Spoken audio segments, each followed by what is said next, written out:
வணக்கம். இன்றைக்கி நம்ம ஒரு முக்கியமான ஒரு ஆசனம் தான் செஞ்சு பார்க்க போகிறோம். திரியங்கா கடி சக்கராசனம். இந்த ஆசனம் அப்படின்னு சொல்கிறது பார்த்திங்கன்னா இன்றைக்கி ஒரு இன்றியமையாத ஒன்றாக இருக்குது. ஏன்னா இன்றைக்கு இருக்கக்கூடிய வாழ்க்கை முறை, உணவு முறை, மன அழுத்தம், இது எல்லாம் நிறையா இருக்குது. இப்போ இதிலேருந்து விடுபடணும் அப்படின்னா நமக்கு உடம்புக்கும் ஒரு பயிற்சி கொடுக்கணும், மனதுக்கும் ஒரு பயிற்சி கொடுக்கணும். உணவு முறைகளை ஒழுங்காக நம்ம ஆரோக்கியமான உணவு முறைகள், ஆரோக்கியமான உணவு, சத்தான உணவாக நம்ம எடுத்துக்கணும். இப்போ இந்த மற்ற இதை விட இந்த ஆசனாஸ்க்கு ஏன் நம்ம இம்பார்ட்டன்ட் கொடுக்குறோம் அப்படின்னா, உடலையும் மனதையும் இணைக்கக்கூடியது. உடலையும் மனதையும் இணைச்சி எந்த ஒரு செயல் செஞ்சாலும் அதில் ஒன்றி செய்யக்கூடிய ஒரு நிலையை கொடுக்கறது ஆசனம். அதேமாரி உடல் சார்ந்த பிரச்சனைகள், மனம் சார்ந்த பிரச்சனைகளுக்கு ஒரு பெஸ்ட்டான ஒரு உடற்பயிற்சி எது அப்படின்னா நம்ம செய்யக்கூடிய ஆசனங்கள். இப்போ அதில் ஒரு சிறந்த ஆசனம் தான் திரியங்கா கடி சக்கராசனம். இது ஒரு பெஸ்ட்டான ஆசனம். இந்த ஆசனம் பார்த்திங்கன்னா நமக்கு உடலுக்கு ஒரு நெகிழ்வுத்தன்மையை கொடுக்குது, உடலுக்கு ஒரு ஃப்ளெக்சிபிலிட்டியை கொடுக்குது. இன்னொன்றுக்கு மனதை சமநிலைக்கு கொண்டு வருது. மனம் எப்போவும் ஒரு சமநிலையில் வச்சுக்கிறதுக்கு உதவுது. இன்னொன்று உடல் ஆரோக்கியத்தையும் கொடுக்குது. அப்போ உடலுக்கு நெகிழ்வுத்தன்மையை கொடுக்குது, மனதை சமநிலையில் வச்சுக்குது, மன அமைதியை கொடுக்குது. அப்போ ஒரு பெஸ்ட்டான ஒரு ஆசனம் தான். இப்போ இந்த ஆசனம் செய்யும்போது பார்த்திங்கன்னா நமக்கு தோள்பட்டை, மணிக்கட்டு, அந்த கை விரல்கள், மணிக்கட்டு இருக்கு இல்லையா, அந்த விரல்கள், ஒவ்வொரு ஜாயிண்ட்டும் நல்ல ஒரு ஸ்ட்ரென்த்தனை கொடுக்கக்கூடியது. அதேமாரி இடுப்பு பகுதி, அந்த கீழ் முதுகு வலின்னு சொல்லுவோம், அதேமாரி முதுகு வலி, அந்த நடு முதுகு வலி, கீழ் முதுகு வலி, இந்த ரெண்டையும் போக்குறதுக்கு இது ஒரு பெஸ்ட்டான ஒரு ஆசனம்.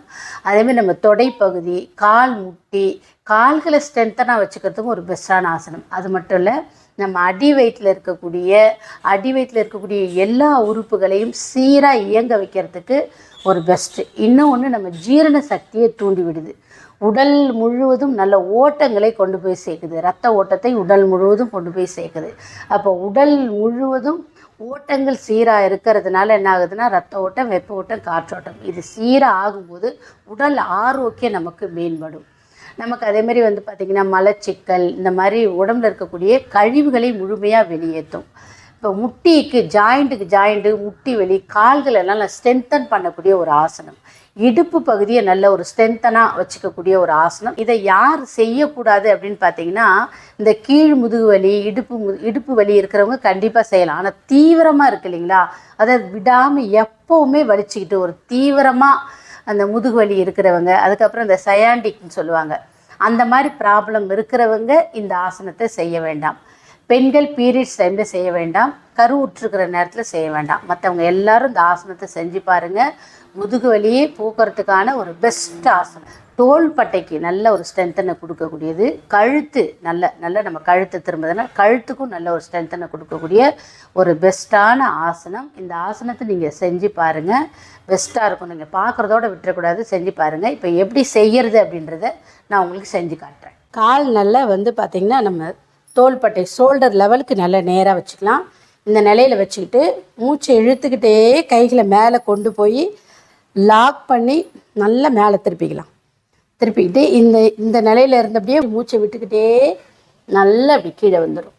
நல்லா முட்டி மடங்காமல் இந்த நிலைக்கு வந்துட்டு இங்கேருந்து மூச்சை இழுத்துக்கிட்டே ரைட் சைடு திரும்பிட்டு ஒரு 10 கவுண்டிங். இப்போ மூச்சு இயல்பான நிலையில் இருக்கணும். 1 2 3 4 5 6 7 8 9 10. இப்போ மூச்சை விட்டுக்கிட்டே நேராக வந்துடும். நேராக வந்துட்டு இப்போ மூச்சை இழுத்துக்கிட்டே லெஃப்ட் சைடு. 1 2 3 4 5 6 7 8 9 10. இப்போ மூச்சை விட்டுக்கிட்டே நேராக வந்துடும். இப்போ மூச்சை இழுத்துக்கிட்டே மேலே வந்துட்டு மூச்சை விட்டுக்கிட்டே கைகளை கீழே கொண்டு வந்துடும். இந்த மாதிரி மூச்சோடு செய்யுங்க. நான் இப்போ உங்களுக்கு ஒரு முறை செஞ்சு காமிச்சிருக்கேன். நீங்கள் பண்ணும்போது 3 டைம்ஸ் 3 முறை செய்யுங்க. ஒவ்வொரு முறையிலையும் நல்ல ஒரு 10 கவுண்டிங் நில்லுங்க. நல்ல நிறைய நன்மை கொடுக்கக்கூடிய ஒரு ஆசனம். அடுத்த ஒரு ஆசனத்தோடு உங்களை சந்திக்கிறேன்.